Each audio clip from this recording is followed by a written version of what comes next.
Γεια σας παιδιά, σήμερα θα κάνουμε κάποια μαγικά τρικάκια, να το πω έτσι. Γρήγορα ας πούμε. Για αυτό το τρικάκι χρειαζόμαστε 2 κέρματα, οτιδήποτε δεν μας ενδιαφέρει. Αφήνουμε πάνω στα χέρια μας, βλέπετε. Δεν χρειάζεται να βάλουμε, καταλάβατε, απλά βάζουμε 2 κέρματα, αυτό απλό. Και κάνουμε αυτό, τα αφήνουμε κάτω τα κέρματα. Παίρνουμε το ένα το κέρμα, περιμένετε λίγο.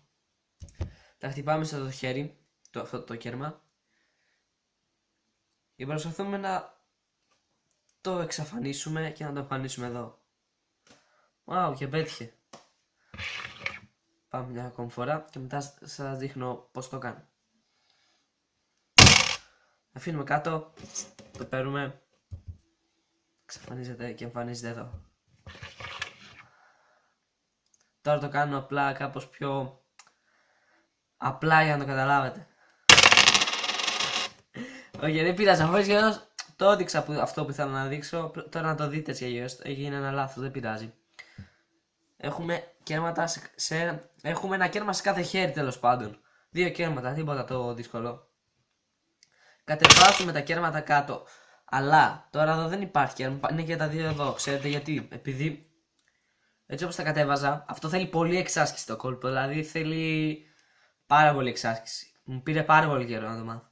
Πετάς αυτό το κέρμα κάτω, το πιάνεις με το άλλο. Και εμφανίζεται εδώ τα 2. Κοιτάξτε λίγο σε αργή κίνηση.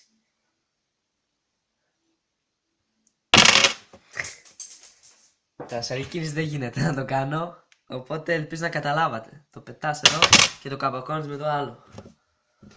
Τόσο απλό. Ωραία, τώρα όσο για το δεύτερο τρίκ. Παίρνουμε απλά ένα τέτοιο, μια οδοντογλυφίδα. Τέλος πάντων, ναι, την κρατάμε έτσι σφιχτά, την οδοντογλυφίδα, και τώρα θα προσπαθήσω να την εξαφανίσω.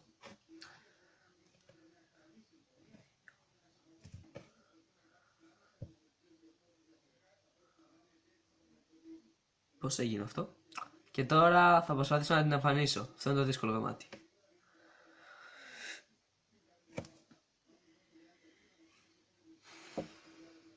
Και τώρα ξανά να την εξαφανίσω και να την εμφανίσω. Πολύ μαγεία μαζεύει εδώ πέρα, δεν μπορώ. Ωραία. Εντάξει, δεν είναι κάτι δύσκολο βασικά. Είναι, από ό,τι βλέπετε, μια πλωτογλυφίδα. Και το μόνο που χρειάζεται είναι λίγη μαγεία, πλάκα. Χρειάζεται λίγο ζελιτέι πίσω από το δάχτυλό σας. Βάζετε, πώς να σας εξηγήσω τώρα.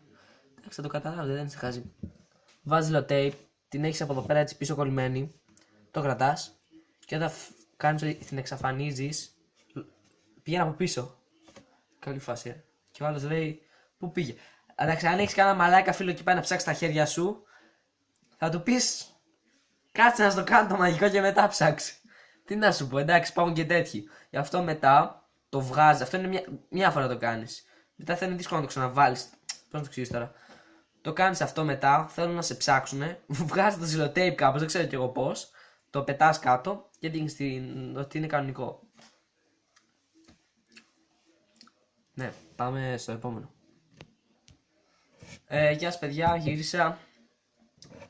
Για αυτό το μαγικό είναι κάπως σε φάση ιστορίας, να το πω. Αυτό είναι όταν είσαι με παρέα, σπίτι κάποιον άλλον και είσαι με παρέα σπίτι κάποιου άλλου και εκεί μπορείς να το κάνεις αυτό το μαγικό. Πιο καλά είναι σε σπίτι σου. Θα σας εξηγήσω μετά γιατί. Ωραία. Αν δεν έχετε στάχτη, αν οι γονείς σας δεν καπνίζουν ή κανένας, δεν ξέρω κι εγώ, και παίρνει ένα λεπτό λίγο να κάνω κάτι. Τσάκα. Γύρισα. Ωραία. Αν οι γονείς σας δεν καπνίζουν, δεν καπνίζει κανείς τριγύρω σας, παίρνετε ένα χαρτί και το καίτε. Εκεί που είσαι με την παρέα. Πέσω. Και λες τον άλλον τώρα. Πρέπει να είσαι συνεννοημένος με έναν άλλον. Και λες τον άλλον τώρα εσύ. Το βλέπεις, παίρνεις στάχτη και λες, θα ρίξω πάνω στο χέρι σου στάχτη και η στάχτη θα μείνει και θα δείξει πόσα χρόνια θα ζήσεις. Και κάνει τώρα ο φίλος ο τρομάζει, υποτίθεται, και λένε οι άλλοι ναι καλά σιγά μη συμβεί, ξέρω εγώ. Και μετά παίρνει στάχτη. Άγγει τα χέρια μου τώρα.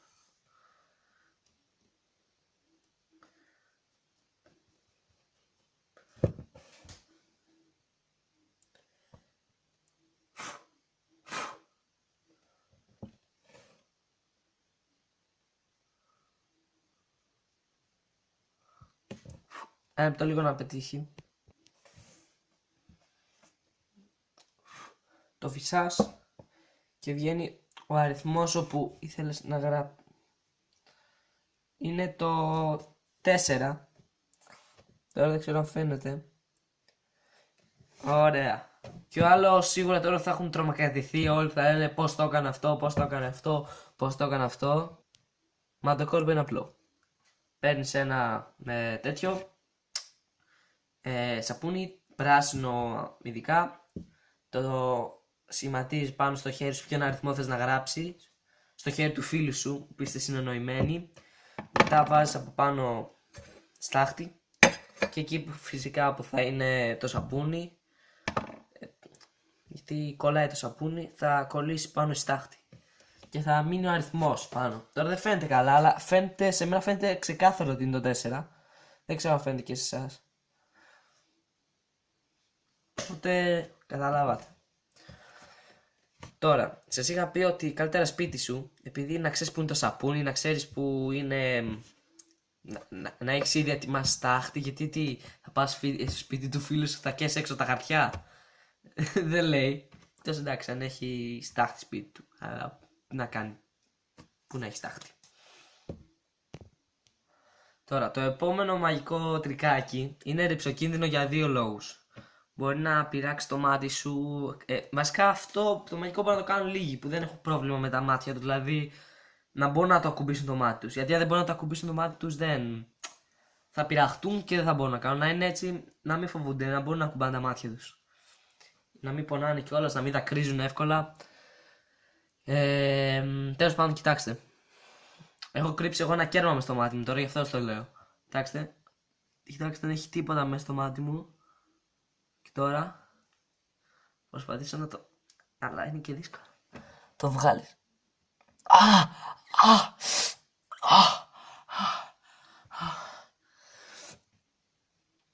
Ξέρω, έχετε μείνει λίγο άφωνοι. Το έβγαλα μέσα από το μάτι μου. Πλάκα, φυσικά δεν το βγάλα μέσα από το μάτι μου. Το μαγικό είναι απλό. Και όπως είπα, ρυψοκίνδυνο. Τα μάτια μου. Πρώτα απ' όλα, πρέπει να το έχεις πλύνει το κέρμα. Γιατί αν είναι βρώμικο και το βάζεις μες στο μάτι, τελείωσες. Αχα, εγώ δεν το έπλυνα. Εντάξει, δεν πειράζει. Πειράζει, αλλά δεν πειράζει ότι πειράζει. Καταλάβατε. Κοιτάξτε πώς γίνεται τώρα. Το βάζεις το κέρμα εδώ. Είναι πολύ απλό βασικά το κόλπο. Βάζεις απλά το κέρμα εδώ. Κάνεις έτσι, δείχνεις ότι δεν έχω τίποτα, κοιτάξτε. Και μετά το φέρνεις εδώ. Εδώ. Το κατεβάζεις κάτω. Εδώ. Το κρατάς έτσι και μετά κάνεις ότι το βγάζεις. Αυτό τώρα είναι και αυτοσχεδιασμός, να μπορείς και μόνος να το κάνεις. Δηλαδή όχι να κάνεις ακριβώς ό,τι κάνω εγώ. Να το σκεφτείς ρε φίλε, να δείξεις ότι μπαίνει μέσα ας πούμε και μετά το βγάζεις. Δεν είναι κάτι δύσκολο. Ναι, και δεν έχουμε ανοιχτά τα μάτια, είναι κλειστά. Απλά δείτε, όταν κλείνεις το μάτι, το βάζεις εδώ από κάτω. Το πιέζεις εδώ από κάτω και δεν κάνεις να το βγάζεις. Λίγο πιο πάνω. Κάνεις να το βγάζεις. Καταλάβατε, δεν το βάζεις μες στο μάτι σου. Εντάξει, αν το βάζεις μες στο μάτι σου είσαι πυροβολημένος, δεν υπάρχεις. Ναι, αυτό ήταν. Ελπίζω να σας άρεσαν τα μαγικά. Θα ανεβάσω και άλλα βιντεάκια. Φάση, άντε να σου το πω, φάση voodoo prank. Θα δείτε, θα πάρω μια τώρα κούκλα ξέρω εγώ και θα βγαίνω στον άλλο και θα του λέω, θα τσιμπάω τη κούκλα και θα είναι ένας φίλος μου πίσω του, θα περνάει, θα τον ακουμπάει τον ώμο και θα προχωράει σαν να μην έγινε τίποτα. Και αυτό θα γυρνάει και θα λέει τι έγινε τώρα, ρε φίλε.